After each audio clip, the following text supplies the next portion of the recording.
A 35-year-old daughter-in-law named Brajaham Rupini was crushed by an unknown speeding vehicle and lost her life when she was going towards the market on Friday. The vehicle crashed and ran away from the incident place. Incident took place at the Champaknagar Brigudas Chomoni village on Friday afternoon.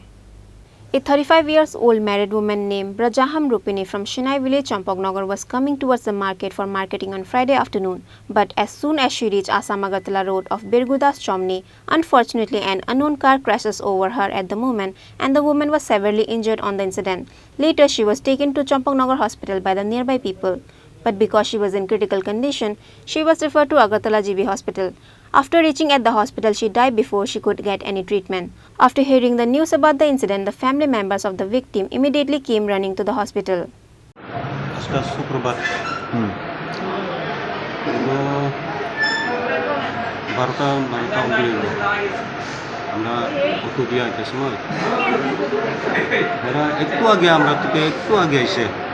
আগে আইয়াছেরা আমরা auto দিয়ে আইছি auto দিয়ে আইয়াছেরা রাজপথ পড়ে আছে দেখে auto থেকে আমরা নামাইছে এ সময় 2-3 জন মতন লোক হইব আর স্কুটি চালানো আছে আর একজন বেটা আছে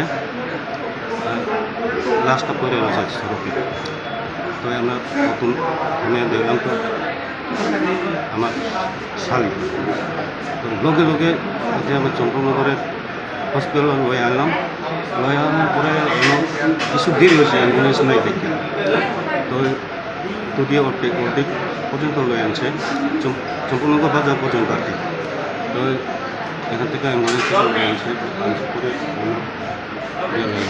ঘটনাটা কোন জায়গাতে হয়েছে? চম্পকনগর বিগুদাস তুমি কীভাবে হয়েছে? কোনো গাড়ি ধাক্কা দিয়েছিল কি? গাড়ি তারা কইছে গাড়ি যদি ধাক্কা দিছে গাড়ি ধাক্কা দিয়া সেটা এরকম হয়েছে। কি গাড়ি আসছিল?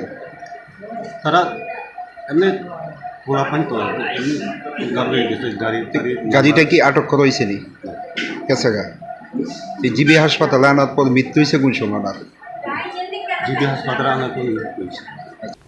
The car seems to ran away after hitting the woman, but Champaknagar outpost police are now actively engaged in the work in search of the vehicle. Bureau report, Chini Khorang.